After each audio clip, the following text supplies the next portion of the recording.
नमस्कार, मैं Mamta Sharma clinical psychologist हूँ। आज मैं एक कॉमन टॉपिक के बारे में बात करूँगी।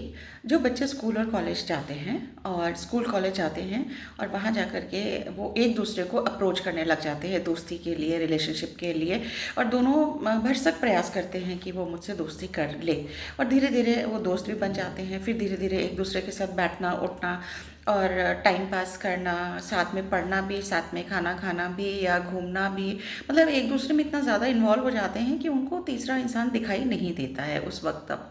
अब दोनों दोस्त तो बन जाते हैं, लेकिन धीरे धीरे जब वो टाइम बीतता जाता है तो दोनों में से किसी एक को ये महसूस होता है कि मेरा इंटरेस्ट अब थोड़ा सा कम हो गया है उसके अंदर। तो वो कुछ लोग डायरेक्ट बोल देते हैं और कुछ लोग धीरे धीरे उनसे दूरी बनाने लग जाते हैं। तो ऐसे सिचुएशन में जो जिससे दूरी बना रहे होते हैं उसकी सिचुएशन थोड़ी सी गड़बड़ा जाती है। वो घबरा से जाते हैं और उन्हें लगने लगता है कि ऐसा क्या मेरे में कोई गलती थी, क्या मैंने कुछ गलत कर दिया, क्या जो आजकल मेरे से दूर दूर रहने लगा है या रहने लगी है। इमोशनली वो बिल्कुल ही बिखर से जाते हैं, टूटने लग जाते हैं। और इन चीज़ों ऐसी बातें होती हैं जिनकी वजह से वो किसी दूसरे के साथ में वो शेयर भी नहीं कर पाते, क्योंकि उन्हें लगता है कि क्या दूसरा व्यक्ति सोचेगा। तो इमोशनली जब वो ब्रेकडाउन होने लग जाता है तो आप ये देखें कि वो व्यक्ति जो होता है, बच्चा जो होता है, वो इमोशनली तो टूट ही जाता है, साथ में उसका पढ़ाई में मन नहीं लगता है। वो उसकी भूख मर जाती है और वो किसी से बात करना पसंद नहीं करता है, बल्कि वो उसके दिमाग में ये आने लग जाता है कि अगर मैंने किसी दूसरे से बात की तो कहीं वो भी ऐसा ना निकल जाए। इस तरीके से जब ये सिचुएशन आती है तो आप समझ सकते हैं कि डिप्रेशन में बच्चा चला जाता है, एंजाइटी फील करने लगता है, अकेलापन महसूस करने लग जाता है। उसको लगता है कि मेरी ज़िंदगी तो ख़त्म हो गई है। मैं उन बच्चों से ये कहना चाहूँगी कि बच्चों, आप लोग ये मत सोचो कि आपकी ज़िंदगी ख़त्म हो गई है। किसी इंसान के दोस्ती कर लेने से आपकी वैल्यू को जज नहीं किया जा सकता, या आपकी ज़िंदगी उतनी नहीं थी, बल्कि वो तो शुरुआत थी। और ये आजकल के बच्चे बहुत ज़्यादा सीरियस हो जाते हैं इन मैटर्स को लेकर के। उनके ऊपर वर्कआउट करना बहुत ज़रूरी होता है, और मुझे लगता है कि इन बच्चों को हमेशा किसी ना किसी से बात करते रहना चाहिए और किसी भी रिलेशनशिप को इतना सीरियस नहीं लेना चाहिए। क्योंकि जब आपके पेरेंट्स हैं, आप अपने पेरेंट के साथ इतने सालों रहे हैं और आपको लगता है कि वो आपके सबसे अच्छे दोस्त हैं, और कुछ पेरेंट्स अगर दोस्त नहीं भी बन पाते हैं तो एटलीस्ट आप उनसे अपनी बात को डायरेक्टली इनडायरेक्टली शेयर ज़रूर करें, जिससे कि आपको पैनिक अटैक, भूख ना लगना या डिप्रेशन में चले जाना या कॉलेज जाने का मन ना करना, इसका कुछ कारण पता चल सके। और ऐसे सिचुएशन आगे जाके गंभीर रूप भी ले लेती हैं, मैं आपको बताना चाहूँगी। ओवर थिंकिंग भी यहीं से शुरू होती है, ओवर थिंकिंग भी यहीं से शुरू होती है, एंजाइटी भी यहीं से शुरू होती है। बहुत सारी ऐसी चीज़ें जो हमारे मानसिक चीज़ों को, मानसिकता को बहुत ज़्यादा ठेस पहुँचाती है। तो मैं उन बच्चों से ये रिक्वेस्ट करना चाहूँगी कि बच्चों, तुम्हारी वैल्यू तुम खुद करोगे ना, तब तुम्हारी वैल्यू कोई करेगा। आप अगर अपनी वैल्यू नहीं करोगे तो कोई तुम्हारी वैल्यू नहीं करेगा। सब किसी दूसरे से प्यार मोहब्बत इश्क करने से पहले अपने आप से तो करो। अपने आप को तो देखो कि आप ही सबसे बेस्ट हो। ये सोच के आगे बढ़ोगे ना तो आपको कोई भी डिफीट नहीं कर सकेगा, और ना ही आपको इस तरीके की प्रॉब्लम्स आएंगी। आप अगर प्रॉब्लम में आओगे तो आपको पता है कि आपके पेरेंट्स भी कितनी ज़्यादा प्रॉब्लम में आएंगे। आपका कॉलेज या स्कूल मतलब वहाँ पे प्रॉब्लम स्टार्ट हो जाएंगी, आपकी पढ़ाई आपकी हैम्पर होने लग जाएगी। और दिन भर मोबाइल लेकर के बैठे रहना कि उसका फ़ोन आएगा या मुझसे बात करेगा। तो ऐसे केसेस मैं अभी बहुत देख रही हूँ, और ये बहुत स्पीड में बढ़ भी रहे हैं। मैं ये कहना चाहूँगी कि बच्चों, आप लोग थोड़ा सा अपने ऊपर ध्यान दें, अपनी पढ़ाई पे, अपने करियर पे, इन सब चीज़ों पे ध्यान दें। एक बात याद आती है हमारे माँ बाप की, कि जो हमारे माँ बाप को आज हम कहते हैं ना हमें काउंसलिंग की ज़रूरत है, तो उनको समझ ही नहीं आता ये क्या कह रहे हैं।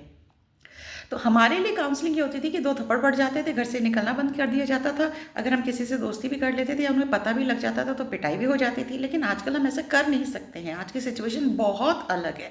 आज के टाइम पर दोस्ती करना अच्छी बात है, आप करें, लेकिन अपनी लिमिटेशंस को हमेशा याद में रखें कि हमारी लिमिटेशंस क्या हैं। और कोई आपसे दोस्ती तोड़ देता है तो इससे आपकी ज़िंदगी तो नहीं ख़त्म हो जाती ना, बल्कि आपकी नई शुरुआत होती। कोई भी इंसान आपकी ज़िंदगी में आता है तो आप ये समझ लें कि वो आपकी ज़िंदगी में आपको आके चला जाता है, तो आपको कोई ना कोई सबक सिखा के जाता है, कोई ना कोई एक बात सिखा के जाता है, या तो आपकी कोई कमी है उसको स्ट्रॉन्ग करके जाता है। तो सबसे पहले आप अपने बारे में सोचें कि हाँ, अगर ऐसा मेरे साथ हुआ है, अपनी कमियां ना देखें, आप ये देखें कि उससे जब आप अफेक्ट हो रहे हैं तो आपने किन चीज़ों की वैल्यू नहीं की है।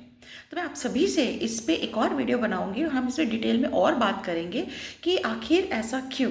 तो मुझे लगता है कि आप अपने आप को दोष देने से पहले अपनी कमियों को देखें कि भाई क्या था, और जिसको आपने दोस्त बनाया है क्या वो आपके साथ टाइम पास तो नहीं कर रहा था या कर रही थी, या हो सकता है उस समय उसको आपकी ज़रूरत हो तो इसलिए वो आ गया, और अब आपकी ज़रूरत उसके जीवन में नहीं है तो वो चला गया। इसे आप अपनी ज़िंदगी को ख़त्म कर लें या आप अपनी ज़िंदगी को जीना छोड़ दें या आप अपने करियर को की तरफ सोचना छोड़ दें, तो ये सारी बातें टेम्परेरी हैं, परमानेंट कुछ भी नहीं होती। ये रिश्ते परमानेंट नहीं बन सकते हैं और ना ही होते हैं। ये स्कूल कॉलेज का टाइम है, आप अपनी पढ़ाई पे ज़्यादा ध्यान दें, जितना ज़्यादा हो सके आप अपनी पढ़ाई पे ध्यान दें, अपने करियर पे ध्यान दें, अपने पेरेंट्स के ऊपर ज़्यादा ध्यान दें। और मैं उन पेरेंट्स से भी ये रिक्वेस्ट करना चाहूँगी कि टाइम टू टाइम आप अपने बच्चे की मन की बात सुनने के लिए कोई तो क्वालिटी टाइम निकालें, जिससे कि आप अपने बच्चे के बारे में जान सकें कॉलेज स्कूल में क्या हो रहा है।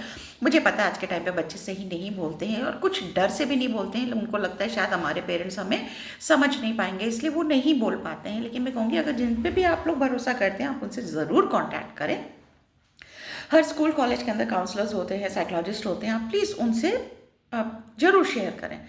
दोस्ती ख़त्म हो गई या रिलेशनशिप ख़त्म हो गया, ये दर्द बहुत बड़ा होता है, मैं समझ सकती हूँ।